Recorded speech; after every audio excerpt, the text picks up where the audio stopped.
आम खबर शामिल करेंगे। गवादर में शरपसंदों का सरबंदर में रिहायशी क्वार्टर पर हमला। क्वार्टर में सोए हुए 7 अफराद जांबा के एक जख्मी। ब्रेन वॉश्ड शरपसंदों ने एक बगावत की और जानबूझ के रियासती इदारों के खिलाफ तशद्दुद का सहारा लिया। पुलिस के मुताबिक नामालूम अफराद ने फिश हार्बर के करीब रिहायशी क्वार्टर में सोए हुए अफराद पर फायरिंग की। जाँ बहक और जख्मी अफराद सरबंदर में हजाम की दुकान में काम करते थे।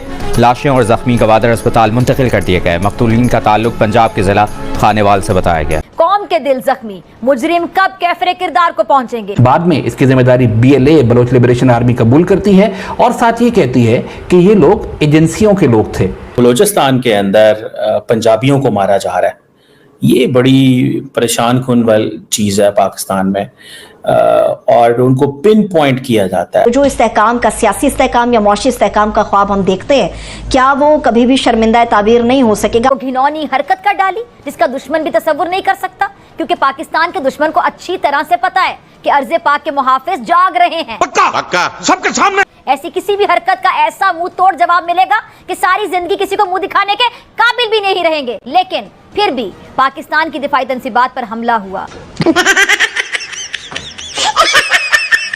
जब इंडियंस आए थे पाकिस्तान में हमला करने के लिए, तो हमें बताया गया था कि उनके ऑपरेशन रूम के अंदर इसराइली बैठे हुए थे, जो उनको बता रहे थे कैसे अटैक करना है पाकिस्तान पे, क्योंकि इसराइल की बड़ी ख्वाहिश है कि वो एक बड़ा अटैक पाकिस्तान पे करके पाकिस्तान को एटमी असासों से महरूम कर दे।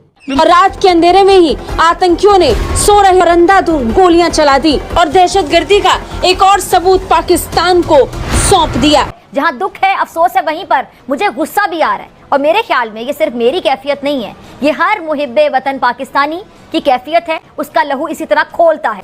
सबसे पहले इब्तिदा हुई कि आप वकला ने पत्थर मारने शुरू किए पुलिस को, मगर मेरे लिए इससे ज़्यादा परेशानी की बात मरियम नवाज का वो बयान है कि पुलिस को ताकत वकला के खिलाफ इस्तेमाल नहीं करनी चाहिए।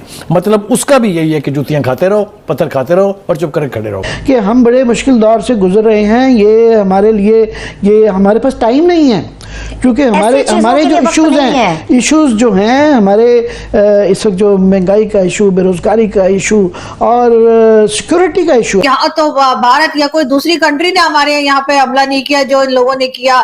बलोचिस्तान को बाकी पाकिस्तान से काटने की ये कोशिश है, उसको बिल्कुल डिटैच करने की कोशिश है। नमस्कार दोस्तों, स्वागत है आप लोगों का हिंदुस्तान स्पेशल के एक और नए वीडियो में। दोस्तों बहुत बड़ी खबर आ रही है और खबर ये है कि BLA ने एक और बड़ा अटैक किया है, जिसमें कि 7 पाकिस्तानी जो है वो मारे जा रहे हैं। दोस्तों अटैक के बाद जो है वो BLA ने जिम्मेदारी ली और उसने कहा है कि ये जो 7 जिसको उन्होंने मारा है, ये ISI के एजेंट थे जो कि हमारे विरोध में काम कर रहे थे। दोस्तों इस न्यूज के आने के बाद से तो पाकिस्तान में हड़कंप भी मच गए, क्योंकि ज्यादातर मामलों में ये देखा गया कि पाकिस्तानी आर्मी के जवान को ही BLA टारगेट करता है, लेकिन अब धीरे धीरे करके ISI के एजेंट्स को भी जो है वो धीरे धीरे करके टारगेट करने लगा है, क्योंकि वो जानता है कि पाकिस्तानी आर्मी जो है वो अब हमारे सामने टिकने में नाकाम रही है और इसीलिए अब ISI के एजेंट्स को हमारे पीछे लगाया जा रहा है, जिसकी वजह से हमारी खबर जो है वो पाकिस्तानी आर्मी को दी जाए। और इसीलिए अब BLA जो है वो अब धीरे धीरे करके जो एजेंट्स हैं, जो ISI के एजेंट है, उनको धीरे धीरे करके मार रहा है। दोस्तों इस खबर के आने पर पाकिस्तान में हड़कंप मच गया और साथ साथ पाकिस्तानी मीडिया एक बार फिर से भारत की तरफ बयान देने लगी, क्योंकि जब भी कुछ होता है तो सीधा भारत की तरफ तो दे ही दिया जाता है, लेकिन इसका कुछ खास फायदा जो है वो अभी पाकिस्तान को नहीं हुआ है। न तो BLA पाकिस्तानी आर्मी को टारगेट करने में रुका है, न ही जो TTP है वो पाकिस्तान को जो है वो कहीं से भी छोड़ रही है। चलिए एकदम चलते हैं, देखते हैं कि कैसे पाकिस्तानी मीडिया जो है वो इस खबर के आने के बाद एकदम रो रही है और उसका ये कहना है कि धीरे धीरे करके एक तरफ हम इकोनॉमिकली जो है वो पूरी तरीके से बर्बाद हो रहे हैं, दूसरी तरफ जो सिक्योरिटी चैलेंज है वो दिन पे दिन इतने ज्यादा बढ़ रहे हैं कि आने वाले दिन जो है वो हमारे लिए बहुत ज्यादा खराब होने वाले हैं। दहशतगर्दी की एक अलग तरीके से बलूचिस्तान में बढ़ रही है और माना यह जा रहा है इसके पीछे भी BLA का ही हाथ होगा, क्योंकि पंजाबीज को लेके खास तौर के ऊपर बलूचिस्तान में जो सेपरेटिस्ट सोच वाले हैं उनके अंदर एक अलग किस्म की जो है वो नफ़रत आनी शुरू हो गई है। वो नफ़रत की वजह क्या है? वो नफ़रत की वजह ये है कि बलूचिस्तान में बेसिकली अलैदगी पसंद तंजीमें ताकत पकड़ रही हैं और वो ऐसे ताकत पकड़ रही हैं कि अब वो अपने आप को पाकिस्तानी शायद कंसिडर नहीं करती, और वो जो पाकिस्तान से लोग आए हुए हैं वहाँ पे अब रोज़गार के लिए आए हुए हैं, किसी भी काम के लिए आए हुए हैं, लेकिन उनको भी जो है वो कम से कम अपने पास बर्दाश्त अब नहीं कर रही हैं। और ये एक वेव हम देख रहे हैं शुरू हो चुकी है। 2 महीने में कम से कम बलूचिस्तान के अंदर से ही तकरीबन कोई 16 लोगों की हलाकत हो चुकी है और ये 16 के 16 तमाम का ताल्लुक पंजाब से था। नोशकी में आइडेंटिफाई करके मारा।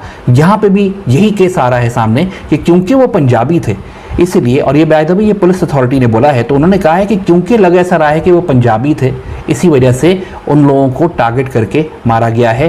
पहला वाकया होता है नोशकी में, दूसरा वाकया होता है सरबंदर में गवादर के पास, जो कि अच्छा खासा दूर है। और ये खाली ये 2 इंसिडेंट्स नहीं है, ये कोई ऐसा नहीं है कि ये कोई एकदम से कुछ शुरू हुआ है जिसके ऊपर नज़र डालना ज़रूरी है। ये इससे पहले भी हो रहे हैं। ये अक्टूबर 2023 15 अक्टूबर 2023 को 6 लेबरर्स को तुर्बत में मारा गया, ठीक है। और उससे अगर और पीछे चले जाएं, ये बड़े कैजुअलिटी नंबर्स को अगर देखना है तो आप 2015 के पे भी जा सकते हैं। और 2015 में भी 12 अप्रैल 2015 को तुर्बत में ही जो है 20 लेबरर्स को आइडेंटिफाई करके मारा गया था। और उनमें से तमाम जो थे वो या तो वो सिंध के थे और ज़्यादातर वो पंजाब के थे। अब ये जो सेपरेटिस्ट जो मूवमेंट है, ये बेसिकली आपको ये जहन में रखना चाहिए कि ये इसका ओरिजिनेशन की वजह अब क्या सामने आ रही है। वजह एग्जैक्टली यही सामने आ रही है कि ये जो अपने मिसिंग पर्सनस के केस कैरी करके इस्लामाबाद आए, इस्लामाबाद आके इन्होंने यहाँ पे एहतजाज किया, प्रेस क्लब के सामने बैठे, और साथ ही जो है इनकी सारी डिमांड्स ये चलती रहीं कि इनके लोगों को, इनका ये क्लेम है कि पाकिस्तान की अफवाज और पाकिस्तान की इंटेलिजेंस एजेंसीज जबरी तौर के ऊपर उनको अगवा करती हैं और फिर उनको मार देती हैं। और क्योंकि उनका कोई ट्रायल ही नहीं होता, ना ही जो है वो उनके ऊपर ये जस्टिफिकेशन सामने क्लियर की जाती है कि वो दहशतगर्द हैं या नहीं, इसी वजह से जो है उनका कभी कोर्ट में उनका सामना ही उनको केसों का नहीं करना पड़ता, ये पहले ही उठा के उनको मार देते हैं। ग्वादर में मेरे को जो जवाब मिला वो ये था कि ग्वादर में या पूरे बलूचिस्तान के लोगों को, जवानों को, नौजवानों को नौकरी नहीं है।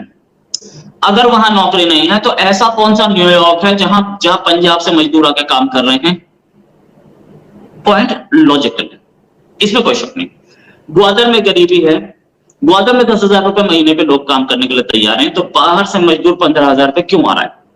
ये क्वेश्चन है और बड़ा क्वेश्चन है कि ग्वादर के लोगों को क्यों नहीं रखा जा रहा। ग्वादर के पास 5,000 नहीं 8,000 पे 8,000 पे लोग मजदूरी करने के लिए तैयार हैं, तो पंजाब से 15,000 पे आदमी 20,000 पे क्यों आ रहा है? कोई तो रीजन होगा। हर कंपनी चाहती है सस्ते से सस्ता आदमी मिले ताकि उनका खर्चा कम हो, तो क्यों आ रहा है? ये पॉइंट मैं उनका मानता हूं। दूसरी चीज उन्होंने ये भी बोली कि बाहर से मजदूर, क्या पंजाब में मजदूरी कम हो गई? 15,000 के लिए इतनी दूर आ रहा हो, ये भी बात सही। इतना काम तो पंजाब में करे तो निकाल दे। ये पॉइंट्स उनके बड़े सही थे, मुझे मानना पड़ा। अच्छा, दूसरी चीज उन्होंने बोला कि अभी इससे पहले भी एक हमला हुआ था जिसमें पाकिस्तानी कुछ पंजाबी मारे गए थे ग्वादर के आसपास बलूचिस्तान में, तो उन सब की फोटो निकाल दी थी बीएलए ने और सबके सामने दिखा दी थी कि ये है पाकिस्तानी आर्मी का ऑफिसर था, उसकी वर्दी में उसकी फोटो ये है और बिना वर्दी के फोटो ये है। तो इनकी भी हो सकता है फोटो थोड़ी देर में निकाली जाए कि ये पाकिस्तानी आर्मी के थे। तीसरी चीज जो मुझे बताया गया, मैं आपको सही बता रहा हूं, ये यहां तक पहुंचे क्यों? अच्छा, और ये चीज कि आतंकवादी वहां तक या बीएलए के आदमी, फ्रीडम फाइटर्स वहां तक पहुंचे कैसे? मुझे कमेंट में बताइएगा कि क्या ये आतंकवादी घटना है या बलूच अपने हक के लिए लड़ रहे हैं। तो दोस्तों, जैसे आपने इस वीडियो में देखा कि जो पाकिस्तान की मीडिया उसका ये कहना है कि जो बलूचिस्तान में हालात धीरे धीरे बनते जा रहे हैं, और बलूचिस्तान जो बीएलए है उसका साफ कहना है कि जो भी हमारे खिलाफ काम करेगा, जो भी बलूचिस्तान से जो है वो चीजें ले जाएगा और पाकिस्तान के दूसरे राज्यों में जो है सुबह में जाके वहां पैसे लगाए। जैसे पंजाब में बीएलए का शुरू से आरोप रहा है कि बलूचिस्तान से जितना भी खनिज या फिर यहाँ से जो लाइट बन के जाता है, ये बीएलए, ये बलूचिस्तान को नहीं मिलता, बल्कि ये सारी चीजें जो है वो दूसरे राज्य के लोग जो है यूज करते हैं। और इसीलिए हम इस प्रकार का अटैक कर रहे हैं क्योंकि हमें एक अलग जो है वो देश चाहिए। और पाकिस्तानी आर्मी जो है वो इस चीज के लिए बिल्कुल नकार दे रही है। लेकिन जिस तरीके से बीएलए का अटैक दिन पे दिन बढ़ रहे हैं, जो उनकी टारगेटेड किलिंग जो है वो लगातार बहुत ज्यादा सक्सेसफुल रही है, इसकी वजह से पाकिस्तानी आर्मी बहुत ज्यादा परेशान है। उसको समझ में नहीं आ रहा है कि आखिरकार वो करेंगे जिसकी वजह से जो टारगेट किलिंग है वो रोका जाए। और इसीलिए अब वो आईएसआई के एजेंट्स को जो है वो उनके पीछे लगाने की की कोशिश कर रहे हैं। और इसीलिए बीएलए ने जब इन 7 पाकिस्तानियों को मारा तो उसने साफ साफ कहा कि ये आईएसआई के एजेंट से और इसलिए हमने इनको मारा क्योंकि ये हमारे पीछे लगे हुए थे और हमारी खबर जो है वो पाकिस्तानी आर्मी को दे रहे थे, जिसकी वजह से उनको बहुत ज्यादा खतरा का सामना करना पड़ सकता था। तो दोस्तों बस आज के लिए इतना ही। आई थिंक आप लोगों को वीडियो अच्छा लगा होगा। वीडियो को लाइक और चैनल हिंदुस्तानी स्पेशल को सब्सक्राइब कर लें क्योंकि हम आपके लिए इंटरेस्टिंग वीडियो लाते रहते हैं। मिलेंगे इस न्यूज़ में, हिंदुस्तानी स्पेशल।